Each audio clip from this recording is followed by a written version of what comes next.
Chapitre 3. Ce doit être l'avant-jour, se dit Manuel. Sous la porte rampait avec une légère froidure la clarté brouillée de l'aube. Ils entendaient dans la cour le chant agressif des coqs, le battement d'ailes et le piaillement affairé des poules. Ils ouvrirent la porte. Le ciel baigné de nuit plissait au-devant, mais le bois, encore endormi, reposait dans une masse d'ombre. Le petit chien l'accueillit de mauvaise grâce et, montrant les dents avec hargne, ne cessait de gronder. « En voilà un chien ennuyant, un chien haïssable !» s'écria la vieille Délira, le chassant de la voix des duchesses. Elles étaient déjà occupées à chauffer le café. « Tu t'es levé de grand matin, petite moins. Est-ce que tu as dormi ton compte de sommeil? »« Oui, maman, papa, je te dis bonjour, oui. »« Comment ça va, mon fils? » répondit Bien-Aimé. Il tremblait un morceau de cassave dans son café. Délira offrit à Manuel un godet d'eau fraîche. Il se lava la bouche et les yeux. « Je n'ai pas dormi, se plaignait Bien-Aimé. Non, je n'ai pas bien dormi. Je me suis réveillé au mi-temps de la nuit et je n'ai fait que de me tourner et me retourner jusqu'à l'avant-jour. C'est peut-être le contentement qui t'a démangé, remarqua Délira en souriant. Quel contentement, rétorqua le vieux. C'était pour plus sûr des puces. Tandis que Manuel buvait son café, une rougeur petit à petit montait et s'élargissait au-dessus du morne. La savane et la broussaille crépue avec la lumière prenaient de l'espace, s'étendaient jusqu'à la lisière indécise où l'aube se dégageait lentement de l'embrasement confus de la nuit. Dans le bois, les pintades sauvages jetèrent leur appel véhément. C'est pourtant de la bonne terre, pensait Manuel. Le morne est perdu, c'est vrai, mais la plaine peut encore donner sa bonne mesure de maïs, de petits milles et tout genre de vivres. Ce qu'il faudrait, c'est l'arrosage. Vous voyez comme en songe l'eau courante dans le canot, comme un réseau de veines charriant la vie jusqu'au profond de la terre. Les bananiers inclinés sous la caresse soyeuse du vent, les épis barbus du maïs, les coraux de patates allongés dans les jardins, tout comme cette terre roussie, récrépie aux couleurs de la verdure. Il se tourna vers son père. « Et la sauce Fanchon? C'est quoi la sauce Fanchon? » Bien-Aimé émiettait dans sa pipe ce qui lui restait du mégot de la veille. Par rapport à l'eau, sèche comme le plat de la main, et la sauce laurier, tu es persistant, mon nègre. Pas une goutte non plus. Il y a que le mort zombie, mais c'est un marigot de maringouin. Maringouin moustique, bon, ça je le savais. Il y a quand même quelques mots québécois. Hein. Les maringouins, ici. Finalement, il y a peut-être un peu de québécois dans les créoles ici. Une eau pourrie comme une couleuvre morte enroulée. Une eau épaisse et sans force pour courir. Mais là, garda silence. Un petit tête contractait sa bouche. Bien-Aimé traîna sa chemise dans le calbassier et s'est assis, en l'appuyant contre le tronc. Il était tourné vers la route où passaient des paysannes, conduisant leurs bêtes de charge poussive. « Ouais, bourrique, ouais !» Leurs cris aigres s'élevaient dans le calme matinal. « Maman, comment allez-vous vivre? »« À la grâce de Dieu, murmura Délira. Elle ajouta tristement, « Mais il n'y a pas de miséricorde pour les malheureux. » Ça ne sert à rien, la résignation. Manuel secoua la tête avec impatience. C'est traître, la résignation. C'est du pareil au même que le découragement. Ça vous casse le bras. On attend les miracles et la providence, chapelet en main, sans rien faire.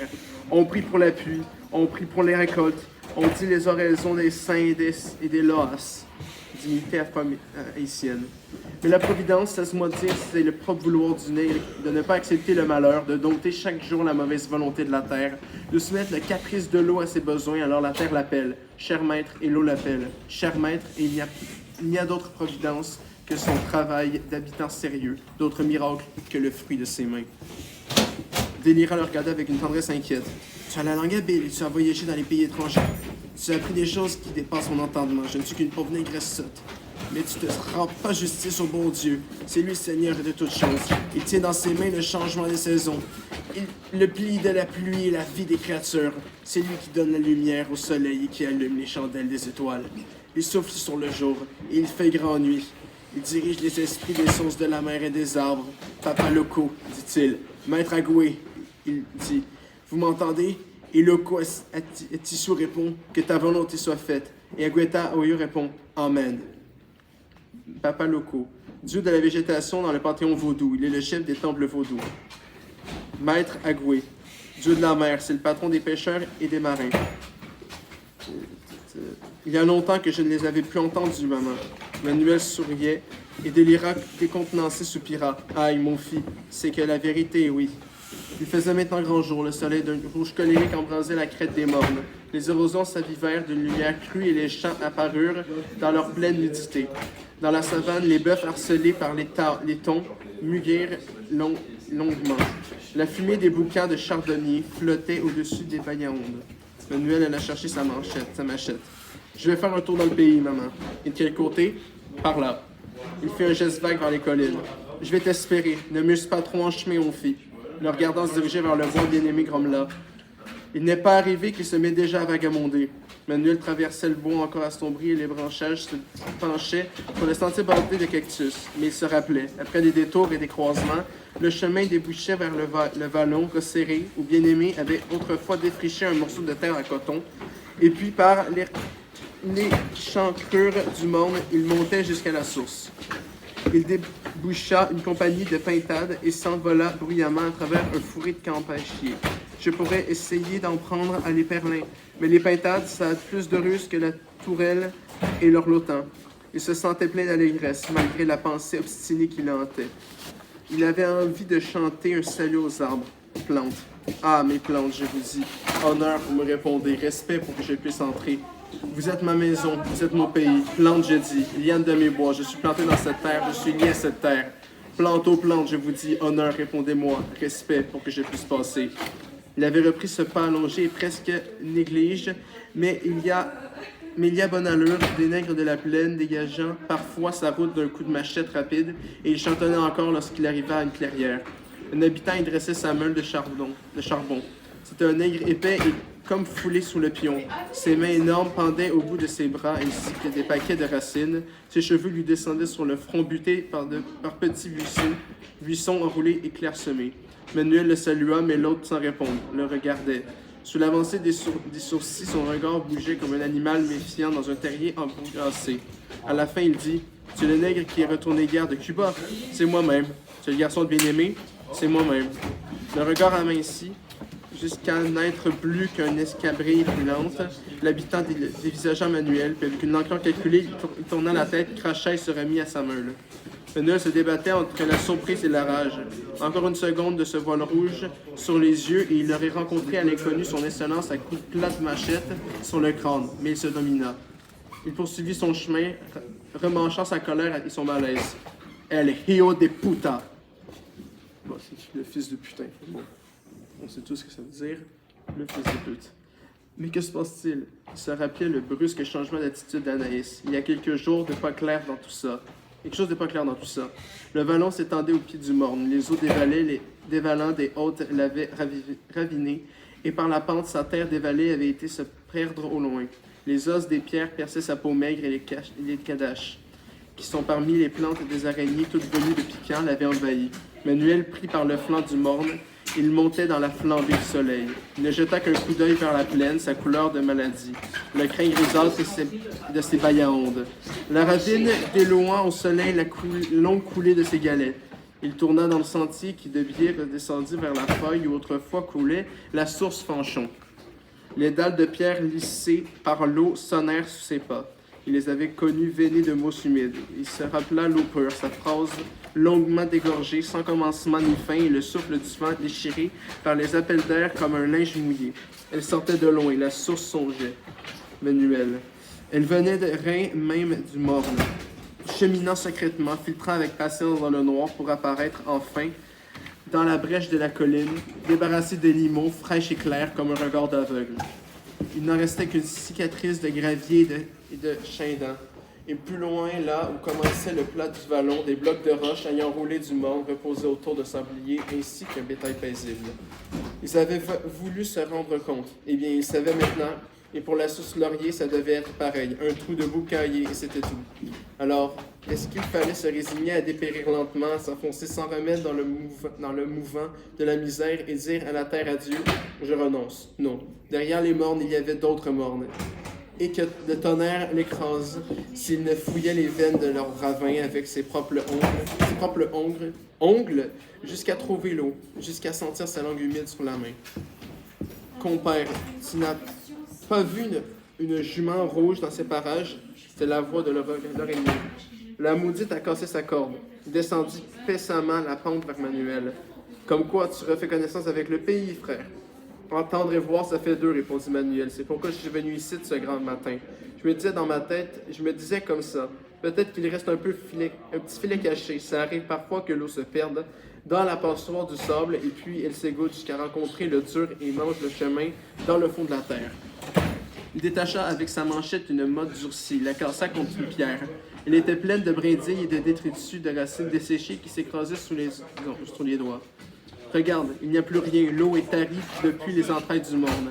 C'est pas la peine de chercher plus loin, parce que c'est inutile. Et avec une colère soudaine, mais pourquoi foutre avez-vous coupé le bois, les chênes, les acajou et tout ce qui poussait là-haut? Et voilà des nègres inconséquents, des nègres sans mesure. L'Aurélien lutta un moment avec les mots.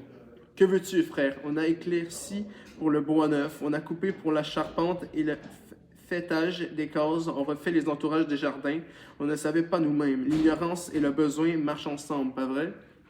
Le soleil raclait le dos écorché du morne avec des ongles étincelants. La terre haletait par sa baraque altérée et le pays enfourné dans la sécheresse se mettait à chauffer.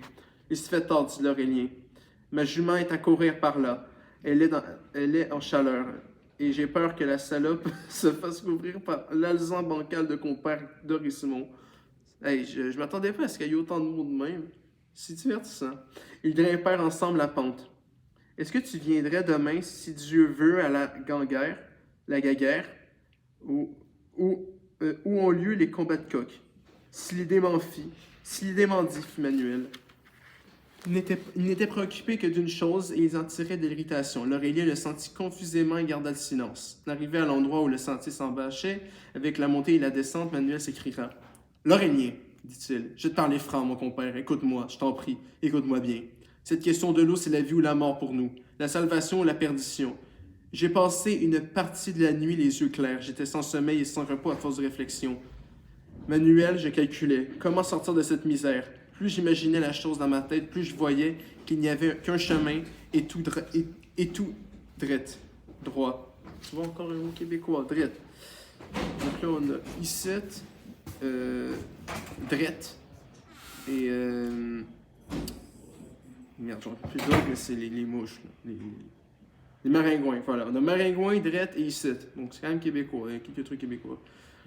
Faut chercher l'eau. Chaque nègre a sa conviction, n'est-ce pas? Eh bien, j'ai fait le serment. Je trouverai l'eau et je l'emmènerai dans la plaine. La corde d'un canal au cou. C'est moi qui le dis, moi-même, Manuel Jean-Joseph. L'Aurélien regardait les yeux élargis. Et comment vas-tu faire? J'espère et tu verras. Mais pour le moment, confiance pour confiance, c'est un secret entre nous. Que la Vierge Altagrace me crève les yeux si je dis un mot. Bon, si j'ai besoin de ton concours, je peux compter sur toi? Soyez assuré. Jura solennellement l'Aurélien et se serrait la main. D'accord, Manuel? D'accord. En vérité? En vérité. 3 fois. Tandis que Manuel descendait la butte, l'Aurélien lui cria encore. Compère Manuel? Oh! Plaît-il, oui, compère l'Aurélien? Tu peux parier demain sur mon coq? Il n'y a pas plus vaillant. Manuel longea le bois. L'ancien défrichage l'avait rongé en bordure, mais il reprenait maintenant ses droits avec la poussée tenace des cactus arborescents hérissés d'aiguilles qui, leurs larges feuilles charnues, insensibles au mouvement de l'air, épaisses et lui pesantes, comme la peau des caïmans. Lorsqu'il arriva chez lui, le ciel tourné au gris-fer pesait ainsi qu'un couvercle brûlant sur l'ouverture des arbres. La case appuyée contre la tonnelle semblait abandonnée depuis une saison sans âge. Bien-aimé somnolait sous le cabessier. La vie s'était détraquée, figée dans son cours. Le même vent balayait les champs par rafales de poussière. Au-delà de la savane, le même horizon barrait la vue à tout espoir et reprisant une robe 1000 fois usée, la vieille délirant repassait, en tournant les pensées de chaque jour. La réserve de vivres baissait. On était déjà réduit à quelques poignées de petits milles et de pois Congo. Aïe, Vierge Marie, ce n'était pas sa faute. Il avait fait son devoir et pris ses précautions selon la sagesse des anciens. Elle avait de semer le maïs au lever du matin devant l'œil rouge et vigilant du soleil. Elle avait dit au Seigneur Jésus-Christ, tournez vers le levant, aux anges des Guinées, tournez vers le sud, aux morts, tournez vers le couchant, aux saints, tournez vers le nord. Elle leur avait dit, jetant les grains aux 4 directions sacrées, Jésus-Christ, les anges, les morts, les saints, voici le maïs que je vous donne. Donnez-moi en retour le courage de travailler et la satisfaction de récolter. Protégez-moi contre les maladies et ma famille aussi. Bien-aimé, mon homme et mon garçon en pays étranger. Protégez ce jardin contre la sécheresse et les bêtes voraces. C'est une faveur que je demande, s'il vous plaît, par la Vierge des miracles. Amen et merci. Elle leva ses yeux fatigués pour son manuel. Alors tu es de retour, mon fils. J'ai quelque chose à te demander, maman. Mais d'abord, je vais me laver. Il puisa de l'eau dans la jarre et remplit une gamelle, torse nu, derrière la case, sa peau frottée avec vigueur prenait une lumière lustrée et ses muscles s'étiraient avec souplesse, comme des lianes gonflées de sève. Il revint rafraîchi et tira le banc sous la tonnelle. Sa mère s'assit près de lui. Il lui raconta son étrange aventure dans le bois. « Dis-moi, comment est ce nègre ?» demanda Bien-Aimé qui s'était réveillé. « C'est un nègre noir, dru et membré. » Membré? Avec des cheveux en grains de poivre. Et des yeux enfoncés profonds? Oui, c'est Gervilain. Déclara Bien-Aimé. Ah, le maudit, le chien, le vagabond. Hier, j'ai fait route avec une fille. Nous avons causé d'amitié. Mais quand je lui ai dit qui j'étais, elle m'a tourné le dos. Quel genre de négresse c'était? Interrogea encore le vieux. Une belle taille avec de grands yeux, des dents blanches, la peau fine. Il m'a dit son nom, Anaïs, qu'elle s'appelle. C'est la fille de Rosanna et de défunt Beaubrun. Une grande gaule bonne à accueillir les imbéciles avec des yeux de vache laitière. Quant à sa peau, je m'en fous. Et pour ses dents, je n'ai jamais ri avec elle pour les remarquer. Bien-Aimé bouillait de colère et les mots s'embrouillant dans les flocons de sa barbe. « Pourquoi sommes-nous ennemis ?» demanda Manuel. Sans répondre, Bien-Aimé alla chercher sa chaise. Il y avait sous la tonnelle un jeu d'ombre qui venait du feuillage de palmier qui la couvrait. « C'est une histoire ancienne, commença le vieux, mais elle n'est pas oubliée. Tu étais à Cuba à l'époque. » Donc c'est pas ancienne, c'est moins de 15 ans. Il mancha le tuyau de sa pipe. Le sang coulait. « Racontez, papa, je vous écoute, » fit Manuel avec politesse. « Eh bien, mon fils, lorsque feu Juanes Lonjanis est mort, on l'appela général Lonjanis parce qu'il avait fait la guerre avec les Cacos. Il a fallu arriver au partage des terres. Cacos, propriétaire paysan. C'est un véritable don. Si tu as mémoire, ce général Lonjanis, un nègre de grande manière, un patriarche. On n'en voit plus de ce format. Don, format de ville espagnole, grand propriétaire terrien. Par lui, on était pour ainsi dire tous parents. Il avait fait des enfants sans compter. Avec sa grand-tante, il avait eu Torsica, le papa de ce Gervilain. La malédiction d'enfer sur sa tête galeuse. Un partage, ça se fait avec forte discussion, c'est vrai, mais on est la famille, n'est-ce pas? Merde, j'ai perdu. Un partage, ça se fait avec forte discussion, c'est vrai, mais on est la famille, n'est-ce pas? On finit par se mettre d'accord. On dit, tu conçois qu'on perd un tel? Et qu'on perd un tel répond, je conçois, et chacun prend son quartier de terre. La terre n'est pas un drap, il y a de la place pour tous. Mais voilà que Dorsica reste sourd comme un mulet rétif, et un beau jour il s'emmène avec sa famille et une escorte de paysans et prend possession. Nous autres, on va voir ce qui se passe. Ils étaient déjà en plein combit. Dorsica et sa bande, et s'ils n'avaient pas ménagé le clairin. Mon frère défunt, sauveur Jean-Joseph, le bon Dieu ait pitié de son âme, n'était pas capon. S'approche le premier. Compère Dorsica, il dit, tu n'agis pas dans ton droit. Mais Dorsica lui répond, ôte-toi de ma terre, j'ai été haché en morceaux que même les chiens vomiront. Alors tu m'injuries, fais défunt sauveur. La merde, répond Dorsica, et ta maman ceci et ta maman cela. Tu n'aurais pas dû dire ça, fait sauveur. Il lui tire sa machette avant l'autre, et il est en raide mort. Alors la bataille a commencé. Il eut des blessés en quantité, moi-même. Bien-Aimé souleva sa vareuse et souligna du doigt le tracé d'une cicatrice entre les poils blancs de sa poitrine. Et Sauveur est mort en prison. C'était mon frère cadet et c'était un bon nègre. Bien-Aimé essuya une larme de son poing serré. « J'écoute, » dit Manuel. « On a fini par séparer la terre avec l'aide du juge de paix. Mais on a partagé aussi la haine. Avant, on ne faisait qu'une seule famille. C'est fini maintenant. Chacun garde sa rancune et fourbit sa colère. Il y a nous, il y a les autres. Et entre les deux, le sang. On ne peut enjamber le sang. Ce Gervilain est un homme plein de mauvaiseté, murmura Délira. Quand il boit, le clairin dégage son esprit. C'est un nègre sans conscience, chéri bien-aimé. Tête basse, Manuel écoutait. Ainsi, un nouvel ennemi se dressait dans le village et le divisait aussi sûrement que par une frontière. C'était la haine et son ruminement amer du passé sanglait, son intransigeance fratricide. Qu'est-ce que tu dis, fille bien-aimée? Manuel s'est levé. Devant son regard, les toits de chaume apparaissaient entre les arbres, et dans chaque case macérait le poison noir de la vengeance. J'ai dit que c'est dommage. Je ne te comprends pas, mon fils. Emmanuel s'en allait lentement vers les champs. Il marchait dans le soleil. Il foulait les plantes flétries et il courbait un peu le dos, comme s'il portait un fardeau.